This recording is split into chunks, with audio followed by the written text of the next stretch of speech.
വിദ്വേഷത്തിന്റെ ക്യാമ്പയിനെതിരെയാണ് ശ്രീനാരായണ ഗുരു സംസാരിച്ചതെന്ന് പ്രതിപക്ഷ നേതാവ് V D Satheesan. ഇപ്പോഴും വിദ്വേഷത്തിന്റെ ക്യാമ്പയിൻ നടക്കുന്നു. ഭിന്നിക്കുമ്പോൾ മുതലെടുക്കുന്നത് ചിലരാണ്. ശ്രീനാരായണ ഗുരുദർശനം മുറുകെ പിടിക്കുന്ന പൊതുപ്രവർത്തകനായി എന്നും ഉണ്ടാകുമെന്നും വി ഡി സതീശൻ പറഞ്ഞു. തൃപ്പൂണിത്തുറയിൽ ശ്രീനാരായണ ഗുരുദേവ ജയന്തി ആഘോഷം ഉദ്ഘാടനം ചെയ്യുകയായിരുന്നു പ്രതിപക്ഷ നേതാവ്.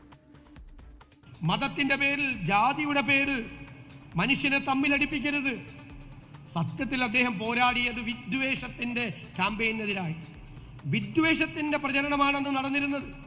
ജാതിയുടെ പേരിൽ, മതത്തിന്റെ പേരിൽ ആളുകളെ ഭിന്നിപ്പിച്ച് ശത്രുക്കളാക്കി പരസ്പരം പോരടിപ്പിച്ച് മനുഷ്യർ തമ്മിൽ സ്വയം കൊന്നൊടുക്കുന്ന, ഇല്ലാതാക്കുന്ന, പരസ്പര ബഹുമാനമില്ലാത്ത ഒരു കാലത്ത് നിന്ന് ദൈവത്തിന്റെ പേരിലോ മതത്തിന്റെ പേരിലോ ജാതിയുടെ പേരിലോ തമ്മിലടിക്കാനുള്ളതല്ല. ലോകത്തെവിടെയായാലും ഏത് സമയത്തും 24 വാർത്തകളും ഓഗ്മെന്റഡ് റിയാലിറ്റി പാക്കേജുകളും എക്സ്പ്ലെയിനറുകളും വിശദമായി കാണാൻ ഞങ്ങളുടെ യൂട്യൂബ് ചാനൽ നിങ്ങൾക്ക് സബ്സ്ക്രൈബ് ചെയ്യാം.